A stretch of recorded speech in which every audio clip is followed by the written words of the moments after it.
શું તમને ખબર છે કે તમારી કેટલીક આદતો તમે ધનવાન હો ને તો પણ તમને ગરીબ બનાવી શકે છે? આ ટેવો અમીરને પણ કંગાળ બનાવી દેવા માટે કાફી છે. જાણો કઈ છે એ આદતો જે તમને બનાવી શકે છે કંગાળ. દરેક વ્યક્તિ ધનવાન બનવા માંગે છે, પરંતુ આ માટે વ્યક્તિએ જ્ઞાનની સાથે યોગ્ય ટેવો પણ અપનાવવી ખૂબ જ જરૂરી છે. આમ ન કરવાથી ધનવાન વ્યક્તિ પણ ગરીબ બની શકે છે.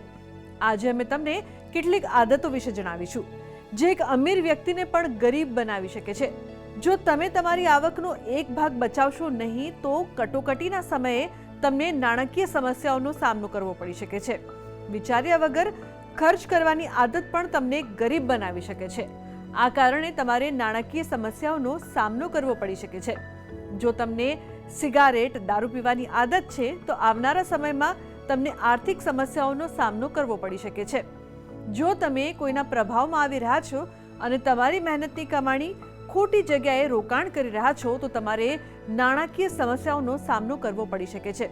જો તમે એક જગ્યાએ અટવાઈ ગયા છો અને તમારી કુશળતા સુધારવાનો પ્રયાસ કરી રહ્યા નથી તો તે પણ નુકસાનકારક બની શકે છે. જ્યોતિષ શાસ્ત્રમાં પહેલું સ્થાન છે દેહ ભુવન એટલે કહેવાય સ્વયંનું છે. પાંચમું સ્થાન જે છે એ વિદ્યા અભ્યાસ અને શ્રેષ્ઠ લાંબી ભક્તિનું છે. જ્યારે છઠ્ઠું સ્થાન છે એ રોગ અને શત્રુ એટલે કહેવાય કોઈ વ્યસનનું છે. અને 12મા સ્થાનમાં વાત કરવામાં આવે તો માણસનો વ્યય ભુવન છે. એ સ્થાનમાં ક્યાંક ને ક્યાંક કોઈ ખરાબ ગ્રહ પડ્યા હોય, ખરાબ ગ્રહની દ્રષ્ટિ હોય તો સમજવું તમે પણ ક્યાંક ને ક્યાંક તમારા પૈસાને, તમારી લક્ષ્મીને સેવિંગ નથી કરી રહ્યા. અને જો લક્ષ્મી નહીં વધે તો તમે પણ ક્યારેય બચી શકતા નથી. માત્ર ને માત્ર જ્યોતિષશાસ્ત્ર અનુસાર જે રીતે સરળ નિયમ બતાવ્યા છે કે સમયસર સૂર્યની હાજરી થાય એ પહેલાં સમયની સાથે પથારીને છોડવી જોઈએ. તમારું જે વિદ્યાભ્યાસ છે, તમારું જે ફ્રેન્ડ સર્કલ છે એ ક્યાંક ને ક્યાંક નોલેજેબલ પર્સન અને પોઝિટિવ થિંકિંગવાળા માણસો હોવા જોઈએ.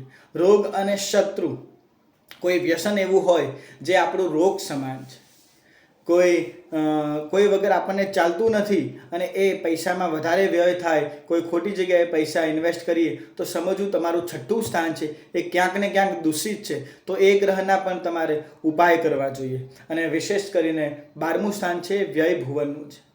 ક્યાંય એવા ખરાબ દ્રષ્ટિ હોય, રાહુ, કેતુ, શનિ કેવા કોઈ ખરાબ ગ્રહો અસ્ત અવસ્થામાં બેઠા હોય તો સમજવાનું કે આપણે કમાઈએ છીએ ઘણું બધું પણ આપણી પાસે બચવાનું નથી. તો ક્યાંક ને ક્યાંક એના ગ્રહોના ઉપાય કરવામાં આવે અથવા તો સદબુદ્ધિ પ્રાપ્ત થાય, સારા ગુરુનું જ્ઞાન પ્રાપ્ત થાય તો અવશ્ય આ બધા જ કુટેવોમાંથી આપણને મુક્તિ મળે છે અને શ્રેષ્ઠ ધનનો સંગ્રહ, જ્ઞાનનો સંગ્રહ થાય છે. તો આજના અમારા આ અહેવાલમાં બસ આટલું. ફરી મળીશું એક નવી અને મહત્વપૂર્ણ જાણકારીની સાથે, પરંતુ આ વિડીયોને આપ ખાસ લાઈક કરજો અને વધુમાં વધુ શેર પણ કરજો. નમસ્કાર.